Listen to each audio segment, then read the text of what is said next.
Hey everyone, welcome back to the channel. Thanks for checking this video out. And I want to say, if you haven't already, go ahead and hit that subscribe button and give this video a thumbs up. And like I said, yeah, I really appreciate you coming and checking out this video. I'm just going to give a quick lowdown on my current AR-15 setup. That's kind of the whole purpose of this short video. And then after that, I will do a little shooting. I normally don't go to indoor ranges that much, but the weather has been bad lately, so I have not been able to go outdoors. Anyways, I'm just going to give a lowdown on my rifle, how it's set up, etc.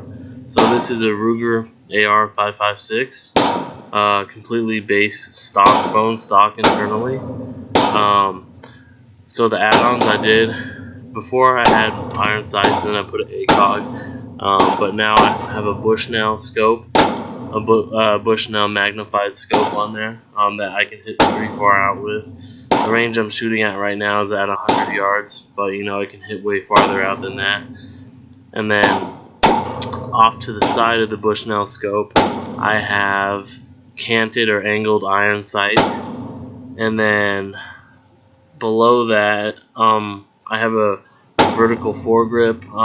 Just a regular vertical foregrip I got off of like Bud's gun shop or something, and then in front of that I have my tactical flashlight. So it's a really easy setup, and the only modification I made to the AR-556 itself was adding Picatinny rails to the top and bottom where the handguard is. That's the only real changes I made. And it's a really simple setup, but I like it a lot. And and I also put a Magpul, butt stock on there. But it's a really cool setup, and I can hit a lot farther out with this new magnified Bushnell scope I got versus the red dot / ACOG I had before. So if you're wondering, whether or not, and I think that's a 40 round P mag in there, that's why it's so tall.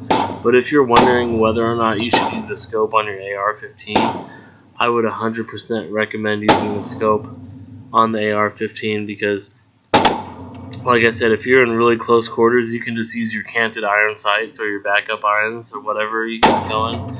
And then, medium, what I consider medium range is like 50 to 100 yards, and then you can use your scope, and then 100 plus you can use your scope as well.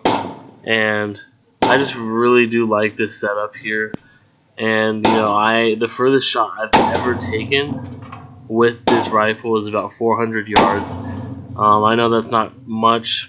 Some people could probably do it with irons, but to be fair, I was shooting a 6-inch steel circle at the time at 400 yards, so that's a pretty small target. At 6-inch circle at 400 yards is kind of small. But anyways, I was able to hit it a lot, and I had a spotter telling me where I was hitting. So so people that say the AR, the AR can hit out pretty far. 400 yards for an AR-15 really is not anything. It's like no problem at all. So it's a so anyways, I'm just kind of ranting and raving about my AR-15. This is a cheap setup right here. Under the AR was what, $600. The scope was like $150. Light was like $50. Foregrip was like $30. Iron sights were like $80. It's a cheap setup, but it fits. And I've shot over 3,000 rounds to this AR-15. It's super simple, super easy. I mean, it's a really nice setup for the money, and it does everything I need it to do. So I can't argue with that. So I definitely would recommend doing an AR-15 setup like this. So please give this video a thumbs up, and please subscribe to the channel.